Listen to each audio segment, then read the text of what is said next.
Welcome to the Bourbon Daily, the podcast about everything bourbon delivered to you every day of the week. Today on the show, we talk about Missouri Bourbon and we rate batch number 2, the second barrel release from Still 630 in St. Louis. My name is Justine Mays. Please join me in welcoming my co-host, Steve Akley. Hey gang, what's up? Yes. A live audience Bourbon Daily today. Justine, what do you think about that? Very nerve-wracking. It is. It's a totally different thing because normally it's just us here. And that's what we always say too. It's such a weird thing that the Bourbon Daily gets about 50,000 downloads a month at this point. So a lot of people listen to it, but when we record these shows, it's just us. So normally Justine and I do a Still 630 review once a month. Which we're behind on that, Justine. So we need to get on that. But normally it's just Justine and I, the two of us. That's it. There's no audience. We're not.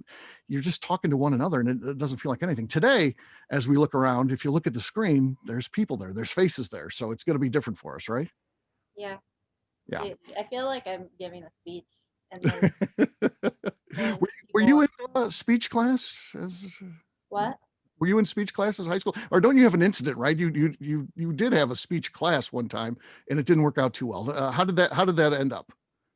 I had speech class in high school, and I had a panic attack, and they had to call the ambulance to come get me because That's as bad as it can go, just about. Other than death, having to leave the class, maybe taken out to an ambulance. That's about as bad as it can go. So yeah, that's definitely not your thing. So it's going to take some getting used to. It's our first time doing this, though. We're starting with batch number 2, which is a weird story by itself. So Dave announced he's going to start doing these monthly things. We couldn't get it going in month number 1, so Dave was really busy. Obviously, it was end of the year stuff. He's super busy.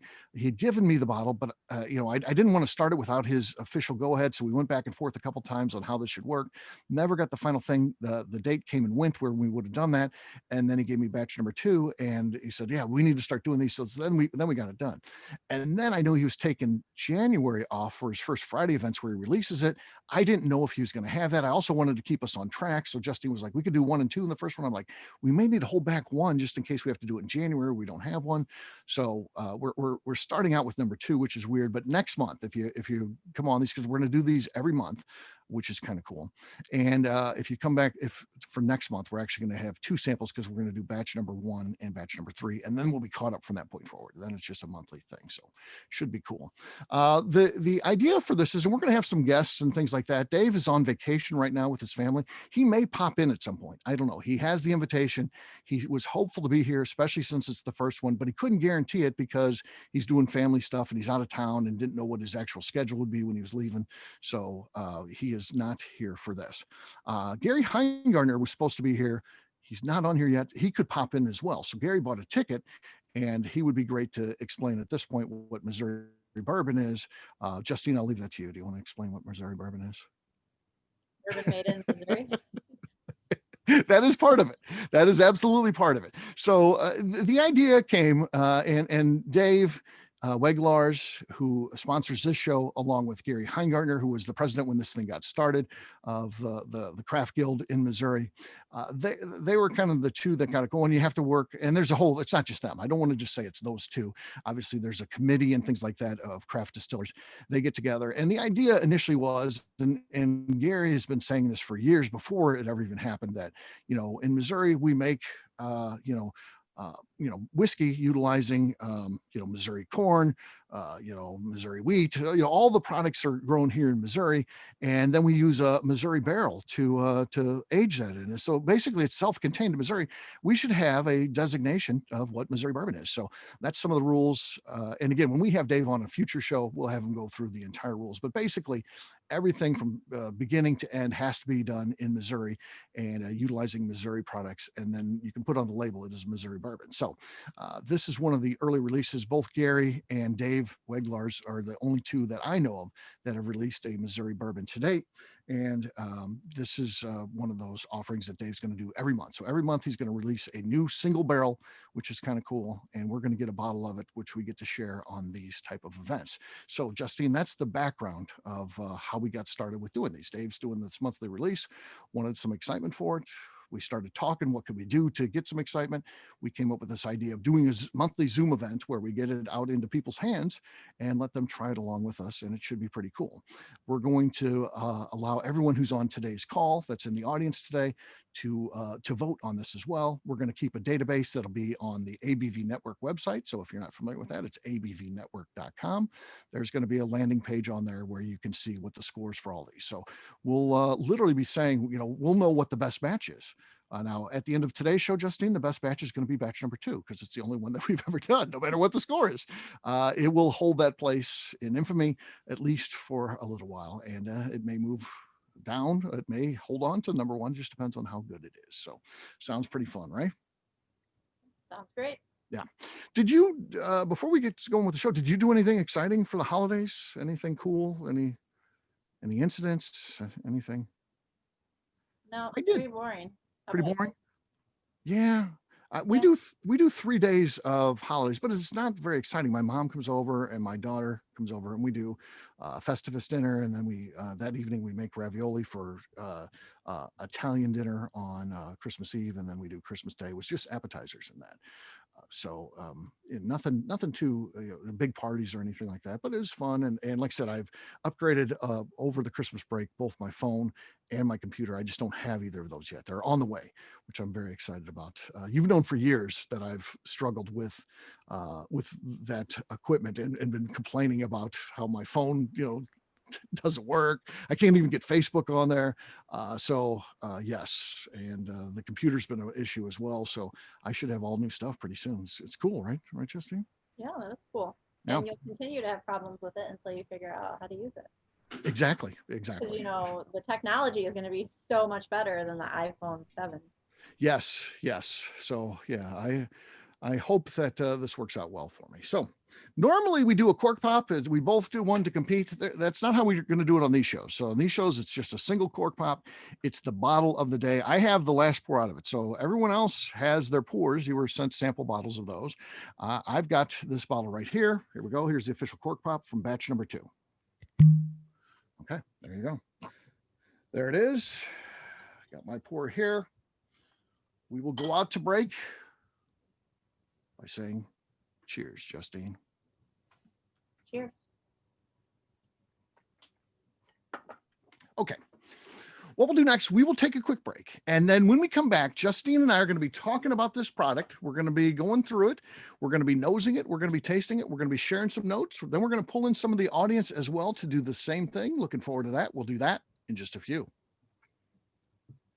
Welcome back. Today on the show, we are reviewing Missouri Bourbon batch number 2 from StilL 630 in St. Louis. Yes, we are. So this should be fun. So Justine, let's do this. This is basically just like our normal show that we do. We just talk a little bit about on the nose. What are you getting on this one on the nose?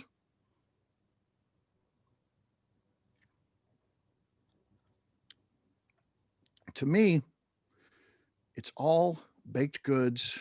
It's all on the nose anyway. It smells like I walked into a bakery. Yeah. It kind of has like a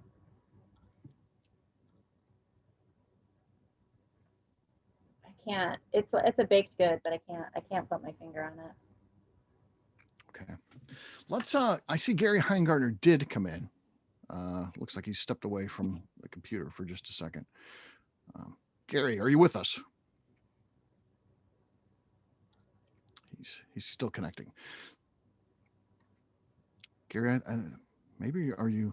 Oh, here you go. You're on mute, Gary. I'm gonna send you a thing. This is a live show, folks. There you go. Should help you unmute there. There you go. Yeah. Gary, you're live now. Go ahead, Gary. Go ahead, caller. Sorry about that Eastern Standard Time, and I forget where I'm at sometimes. That's okay. Sorry about that. That's all right. Gary, if you don't mind, tell us a little bit about what Missouri Bourbon is. So I kind of took that myself in the first segment that we did. I'm not the expert, though. I know you and Dave, and of course, you had a whole committee, and all the distilleries had a say in this. But tell us a little bit exactly what Missouri Bourbon is and why it's special. Well, Missouri Bourbon is the the distillers of Missouri, what we didn't want to do is to be less transparent than a lot of people in the whiskey business. There's a lot, there's just a lot to be desired about the transparency. I mean, if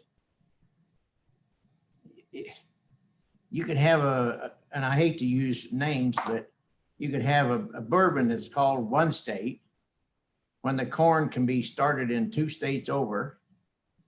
Barrel comes from a 3rd state, could go to a 4th state to be aged. And just before you bottle it, ship it to the 3rd state, and then it's that state's bourbon. You see what I'm saying? Right.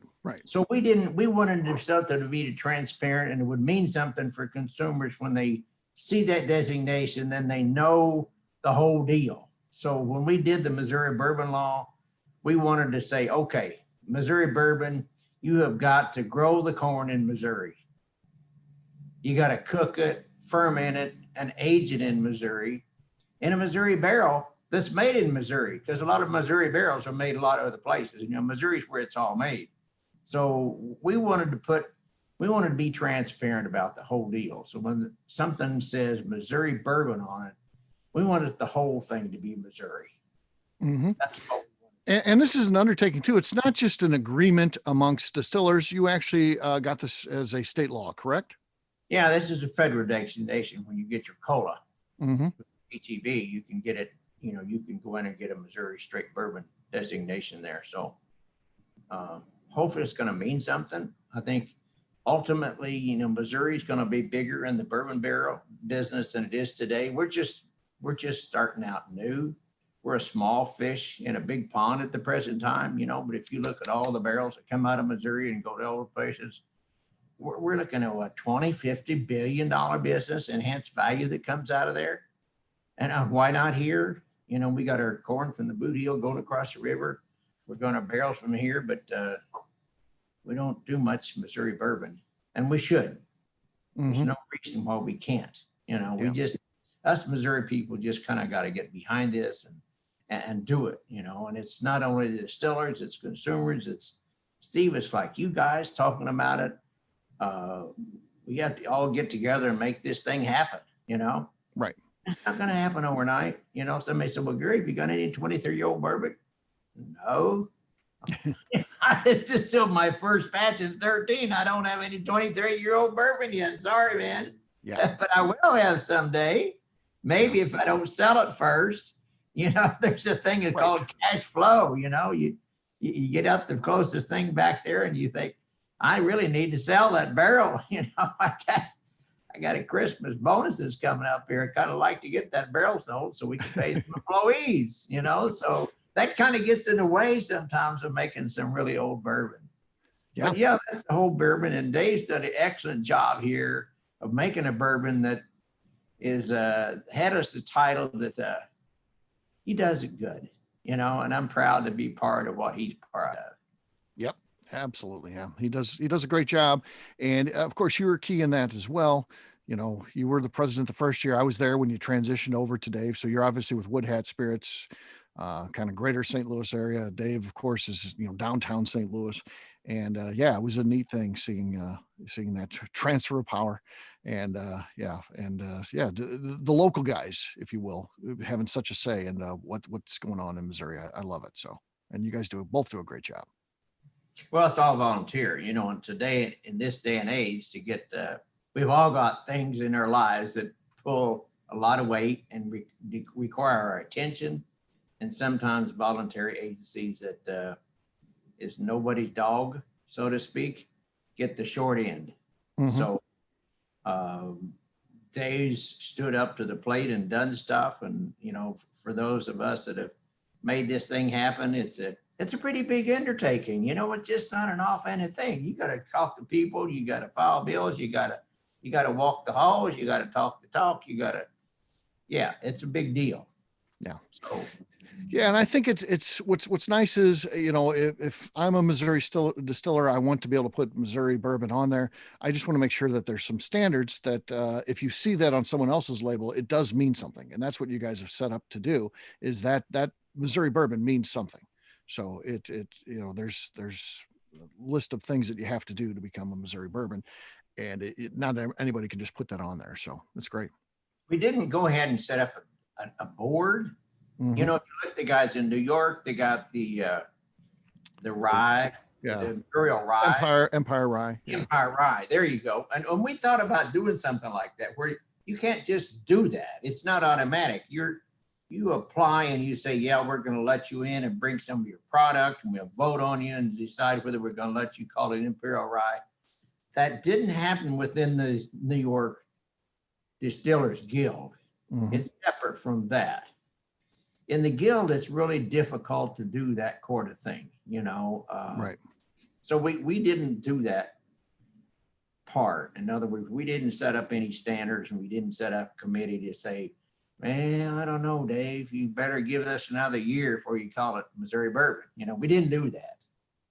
There will be consequences down the road. There will be people try to move stuff across and call it Missouri Bourbon that doesn't really meet the standards. And that's where the public comes in, you know? Right. When people stop buying something or do buy it, that's where the ultimate judge is. And that's what we're relying on. Anything else going on in Missouri Bourbon that we need to know about? Obviously, you guys had a big year. You kind of got, you know, I don't know what you call it, kind of a trail type of thing going with where you can visit. Then you've got that legislation through to designate Missouri Bourbon. Anything else in the works in the industry from Missouri? We got 3 different things happening in the hopper and legislatively. First of all, we'd like to be able to ship. Mm-hmm. Yes. You know, we got for that. We got a shipping bill so we could ship to people's houses. That would be great. That would be great. When you can get toothpaste and toilet paper delivered tomorrow, but you can't get booze delivered in Missouri, it's crazy, isn't it? It is crazy. It is crazy. And we just had a lot of people have vested interest in keeping us from doing that. Is the only reason that it doesn't exist today. You know, our legislative alcohol legislation is controlled by beer. Seconded by wine. And we're on the hind tit. Yeah. So that's a reality of it. But we have a bill that's it's written. It's not been filed yet. It's hasn't been in committee yet that will allow us to ship. The second thing is we got 3 things. We got licenses, excise taxes, and shipping. That's the 3 things we're going after this year. So hopefully, you know, when I make a cordial or like Dave's making a ready to drink, you know, we got about 3 different people making ready to drink stuff. If you're a beer guy and you're called a beer, you pay 6 cents a gallon for state taxes. But Dave, because he's a distillery, he pays $2 a gallon. Yeah. Isn't it crazy? Yeah. Yeah, just because you're a brewery, you get 6 cents a gallon. If you're a distillery, it costs you $2. If I make a port, or not a port, but if I can make a cordial and it's 36 proof or 40 proof, then I pay $2 a gallon for it. And if I'm a winery and then make a tawny port, well, that's 36 cents. Yeah. We really need to kind of get on parity with some of this stuff. And just because if we make, you know, it's great. We go to Nebraska and get barley and bring it to St. Louis. Oh, that's fantastic. That's great. It's helping Missouri. It's helping the economy, you know. Oh, we go out here and we plant grapes and we make alcohol out of grapes. That's fantastic. But make alcohol out of corn? Hold it. Got to stop here. We may have people get drunk out of that. You know, we may have increased drunk drivers, whatever. You blow up all this stuff. So there's a lot of people have vested interest that are not ours. Yeah. Gary, a question came in through the chat. I mean, I think I know the answer, but I'm not the expert here. So anytime a distiller's talking and you say gallon, you're not talking imperial gallon, you're talking proof gallon, right? We're talking about American gallons, but we talk 2 things. Federal, you talk about proof gallons. Okay. Which is a gallon of 100 proof. Right. In the state of Missouri, it's a wine gallon, designated as a wine gallon. So it just means a gallon. So same as a gallon of milk, a wine gallon is the same as a gallon of milk, right? Yep. Okay, gotcha. Fifth of a gallon is a fifth. It's You know, it's 750 mils at 3,750 mils in a gallon. But yeah, state of Missouri charges by the gallon. And that's because it's a layover from beer and wine. Okay. Beer pays 6 cents a gallon. Wine is about, depends on the proof there and so forth, and whether you're a domestic winery and some other things. And they've got this marketing tax that goes on a checkoff. See, it goes into checkoff to promote Missouri wines. That's on, in addition to that, that goes to State Department of Agriculture for promotions. But Missouri, if you're a distillery, you get hit with $2, whatever it is.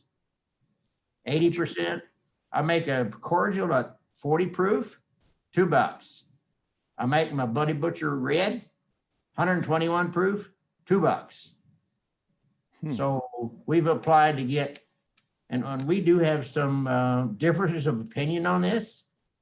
Some people would like us to drop that down to 60 cents instead of $2, but that hits the big boys in town too. You know, we got two big boys in town that really affect a lot of tax money coming out of general revenue. So when you knock down distilled spirits down to 60 cents, that's a lot of, there's millions of dollars involved in that general revenue.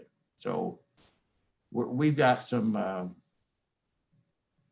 consensus of opinion to get corralled here on that. Right. Kate's telling me bottle it in a different state, she's saying. Yeah. So we don't want that. We want you bottling it here. So it's pretty good stuff. I just opened it just now.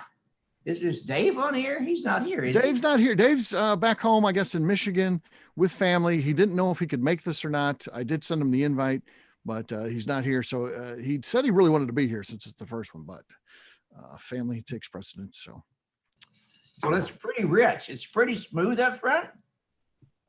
Yeah. Oh yeah. Justine, let's get back to that. Let's see what notes we get on the taste here. Yeah.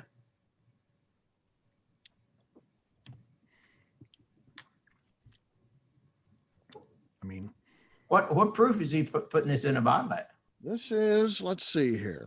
This is 90 proof. 90 proof. Yep. Cool. I would have guessed it at 91 and a half, actually. that's what you're going to guess. It's close. Okay. So close. This is pretty risky. It is. It's very good. Yeah, I'd be glad to call this mine. Absolutely. Justine, what are you getting on the taste on this one? Cereal. Okay. Cereal. Is it? I would say it's got caramel taste to it.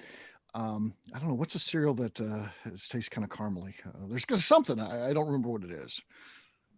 I don't know. It's spicy too, though. There's some black pepper in there, I would say. Yeah. I don't know. I just keep thinking like some type of Chex, like a Chex Mix comes to mind. Like a Chex Mix, yeah. Yes. They might have one that's caramel. But yeah, Chex is a good cereal for sure. My mom used to be involved in that. Ralston Purina. She was a secretary at Ralston Purina before I was born. When I was born, she quit. Yeah. She should have stayed there. She should have gone back. It was a cool job. Honey Smacks, McNew said. Yes. Yeah. It tastes a bit like Honey Smacks to me. So thank you for a little assist there from McNew out in the audience. On the finish is nice. It's not overly, it does heat up a little bit, and it does give you a little bit of a hug, but it's not an overpowering by any means. And it's relatively short, I would say. What are your thoughts on the finish on this one, Justine? Yeah, I have to agree. It's kind of like a nice, even hug, but nothing. Yes. Nothing lingers too long. Good compliment here, at least for me. I would say it's a good sipping whiskey. Yeah, so definitely. This is definitely along the lines of that. So Brian came up with this is in the chat section. It's like a peppered cornbread. That's not bad. That picks up the peppered notes for sure. I'd like to bring in 3 of our guests here at random to talk. Let's see. I mean, can I do a show without having Evan Van Scoik? So I'm going to pick him first. So Evan, take yourself off of mute. Come in and tell us what your tasting notes on this one are. And then I'll let Justine pick someone, and then I'll pick the final person. Yeah, so on the nose, it was definitely light, airy. I got a little bit of floral sweetness. Okay. And then as I tasted it, I was trying to come up with some descriptions, and I felt like I targeted a couple of things, and I kind of landed on like honey butter on a croissant. Okay. You know, you got a little bit of like flakiness, baked goods, and then I was getting some sweetness, and you called out the caramel. I think that's a good call. I could kind of see that honey caramel area. Yeah. Okay. All right. Justine, who would you like to hear from to tell us a little bit about what their thoughts are? I'm going to go with Paul.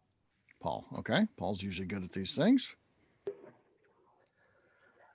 So yeah, on the nose, I found it to be light and kind of floral, and then on the palate, I was kind of taken aback. It was good, but I got like overwhelming raisin to me. I think everybody's honey and caramel to me came off across as raisin. It's raisin. Okay. And I liked it, but yeah, short mouthfeel, very thin, good drinking bourbon. Okay. Okay. All right. Our last one joining us for the first time. This will either help or scare Kate away from us forever. We'll see. Kate, you want to share with your thoughts on this one? Like everybody else, I thought that it had a light nose. I think you said bakery earlier. Yep. Or baked goods. I think of bakery, like I walk into a bakery and that's what I expect to smell. It was really pleasant. Little burn to initially going in on the palate, but I tasted some of the caramel flavors that you mentioned, some butterscotch, pepper. That's definitely got some spice. Yeah. So I'm wondering if there's rye in there. Oh, yeah. And then Sure. on the way out, I tasted mint on the way out. I don't know if anybody else did, but it was it's definitely a short finish. It doesn't linger. Right. I think, I mean, it tastes young to me, and it tastes like it would do really great for another couple of years in the barrel. But I like it. I like it as a nice young bourbon right now, whiskey. Yeah. Yeah. Yeah. It to me on the tongue, the after effects kind of stick around a little bit, just not necessarily the entire palate, but more kind of focused on mid to back tongue is where it sits for me. So I like this one a lot. It's our first one, so it's tough to judge. You know, I think Justine, you and I over time will have a good feel for these. Scoring will be much easier. I'm going to give this one just out of the gate, just off the top of my head here. I'm going to give it a 94.630. We're using a three-digit system. So I'm giving it a 94.630. Everyone else on here, please submit your scores. You can take it out up to 3 digits on the decimals if you like. And Justine, we need to ask you too, what your thoughts are. What is your score on this one? Did you do the 630 on purpose? No, that's just random. Of course I did it on purpose. Dave loves 6:30. So his big event of the year happens on June 30th. It happens at 6:30 p.m. He's still 6:30. He's in the shadow of the arch, which stands 630 feet. Dave loves 6:30. So I just did it as a tribute to him. So. Did anybody, did David tell us how old is this whiskey? Did he say that, or what kind of yeast he had or anything like that? No, I don't have any of that information, and it's not on the bottle, and it's going to vary. So there's not a place where sometimes, they have where they can handwrite that stuff in. It's not on this particular bottle. So I do not. He's calling it a straight though. So that's 2 years. Yeah, it's minimum 2 years. Does he have an age statement on it? There's no age statement on here. No. Well, then it's got to be 4, right? Yep. It's got to be, that's past 2. It's got to be 4 years old. Got to be 4 years old. But we do not know beyond that. That's all I know. All right, Miss Justine, what is your score on this one? I am going to give it 95.231. 0.231. Okay. All right. Excellent. So where everybody's getting their scores in, we're going to let Justine do that. I'm going to talk a little bit about, because we want some excitement here. One of today's ticket purchasers, not necessarily people on here. Remember, we've got about half of our people here. We're going to be giving away a couple of things. A prize package, one prize package, but it's got two things in it. So it's got the ABV Network Distillery Cat Calendar. Now, Still 630 does not have a cat. And there's Stumpy's I just pulled up by chance. So they are not featured here. There's Neely Family Distillery. So there's 12 different distillery cats in here. Distillery cats are cool. They have a role. They have several roles at a distillery. So they help with pest control, and they tend to be little ambassadors. You know, the ones that do it well, and there's all different types of distillery cats, just like there's all different types of people, but there's some that tend to play up to customers. They approach them. There's people that come in just to see the cats, and then they buy a couple bottles. And Royce Neely always tells me his cat sells, a couple cases a week, because there's people that'll come in to see the cat, and then while they're there, they buy some bottles. So they do have a couple roles. And then the other thing that we've got a second prize that'll go out here too. It's a little hard to see these. It's a barrel bourbon. It's a pair of socks. Looks a little holiday-ish. So it's a pair of socks and bourbon. So we'll draw for that in just a second. Justine looks like she's still calculating the scores here and putting those in, and we'll see what our final scores, which is going to be an average of all scores submitted, will be the official score for this batch number 2 offering. All right. You know, I might chime in a little bit. I spent a little time in Scotland and drilling distilleries, and there's always these old pictures hanging on a wall of the past years and so forth, long ago. And there'll always be two things in those pictures. There'll be a cat and a dog. Cat and a dog. Yeah. The cat to get the mice and the dog to get the rats. Yes. And those were critical functions that had to be performed a long time ago in a distillery. So you got to get the mice and the rats. And so there'd be a distillery cat and a distillery dog. And they would be present in the picture when they took a picture of all the employees. Cat and the dog would be there. That's cool. They the most famous mouser of all time. This is one you want to Google if you don't know anything about it. Towser the Mouser, over in Scotland, the most famous mouser of all time. Confirmed kills. They literally kept track of the kills, because this cat would hunt 2 or 3, 4, 5 mice a day, would bring in, and it was literally like over 24,000. So they have the exact amount. I don't remember it off the top of my head, but Towser the Mouser is the most famous distillery cat ever. So quite a story there for sure. And they have a statue of it out. I don't remember the distillery in Scotland, but they have a statue of that cat outside that distillery in Scotland. All right, Justine, it looks like you're done. Did you come up with what's our score on this one? I have everybody but Gary. Gary? Okay, Gary, what score would you give this?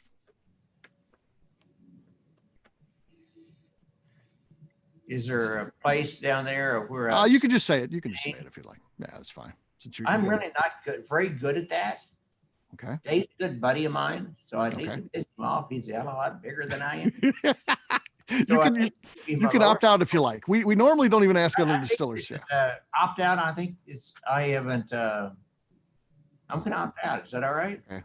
Yeah, you can pass. Yeah, that's it's a pretty good whiskey. In our normal things, we don't normally have distillers rate other distillers. So, but maybe if you're being on here, that's for me to abstain. Yeah.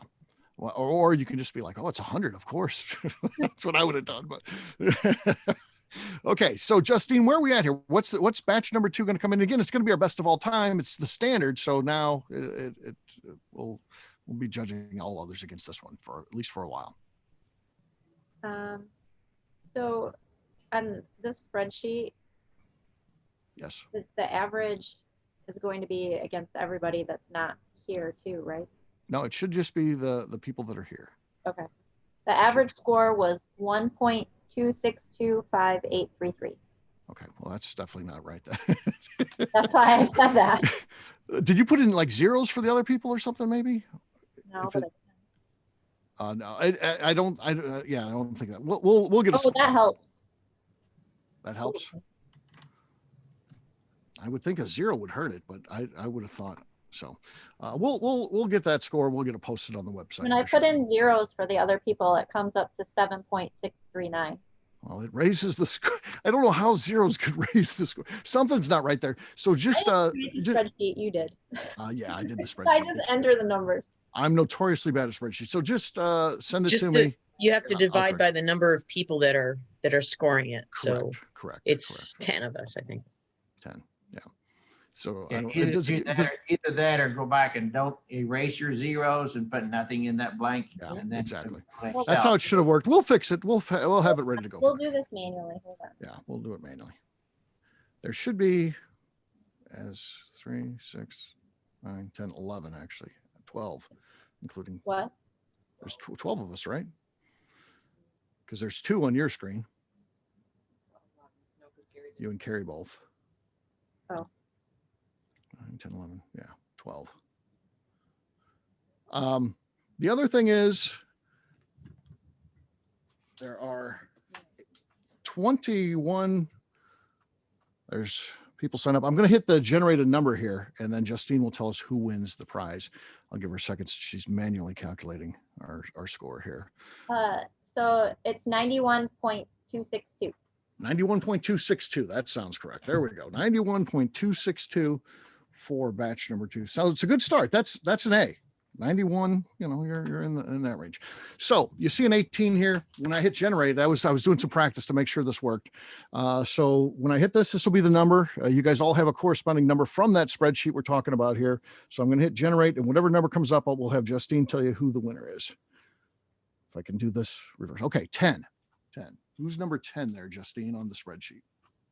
It is Kate. Kate, all right. Congratulations, Kate. You are our first winner of this. I'll be sending you this week sometime. I get to the post office quite a bit, and I will get this out to you. This prize package, which includes the barrel socks and the distillery cat calendar from the ABV network. It is a 2021 calendar, so enjoy that. And you are our first winner. Pretty cool stuff, huh, Justine? Yeah, very cool. Not a bad show. So why don't you? Hiccups, but we'll figure it out. Yeah. Oh, yeah. The first one, you got to anticipate some issues, right? So the spreadsheet, I think we did good other than the spreadsheet, and we'll try to get to where we have guests locked in. It was a weird situation with Dave traveling, and again, we're doing it at a weird time on a Sunday afternoon. So we'll get to a couple things straightened out, and it should be fun and exciting. And hopefully we'll see you on this. There is those VIP tickets out there. If you're interested in that, we only have 2 where we're going to give 2 people who purchase VIP tickets at the 1 year mark. So it's like a year from, I think in October it hits. It'll be the 12th month, and you get a sample of all 12 of the first one. So we're saving some of those out of there. So it should be very cool. We'll wrap this one up as we always do by talking about where people can find us. Gary, we're going to start with you as our guest today. Tell us where people can find you. Maybe they want to learn a little bit more about your distillery. Where can they find that information? Well, we're at Wood Hat Spirits. So I'm at Gary at Wood Hat Spirits, Facebook, Twitter. I'm in New Florence, Missouri, which a lot of people don't know where that is, but it's south of Mexico, but still north of Cuba, south of Louisiana, but north of Japan. So about halfway between St. Louis and Columbia on I-70. Yep, so absolutely. Where we're at. See them right on the side of the highway there. So Yeah. I'll do a quick plug for Dave. Of course, he's Still 630. So check them out, still630.com, on all of the available social media, Still 630. So easy to find him. So Justine, how about you? Where can people find you? You can find me on Instagram at JA_Mays. You can find our shop at abvnetwork.com and on Instagram at abvnetworkshop. All right. For me, I'm an easy guy to find. I'm at Steve Akley on Twitter, Instagram, or Facebook. I've got a website, steveakley.com. We've also got a company website. That thing's abvnetwork.com. Check it out because everything that we do is out there. Previous shows, blogs. We're going to have the scores out there. If you want to follow along, see what batches score the best, it's all out there at abvnetwork.com. Justine, anything else to say before we get out of here? Just like to remind the audience to please give us a 5-star review that includes comments. That helps new people find the show, which is very important to us. Also, if you like what we're doing, please visit our Patreon page at patreon.com/theABVNetwork. All right. Great job today, gang. For our audience, we're going to have a brand new show for you tomorrow. Looking forward to that. Until then, take care, everybody. See you. Bye. Bye. Peace.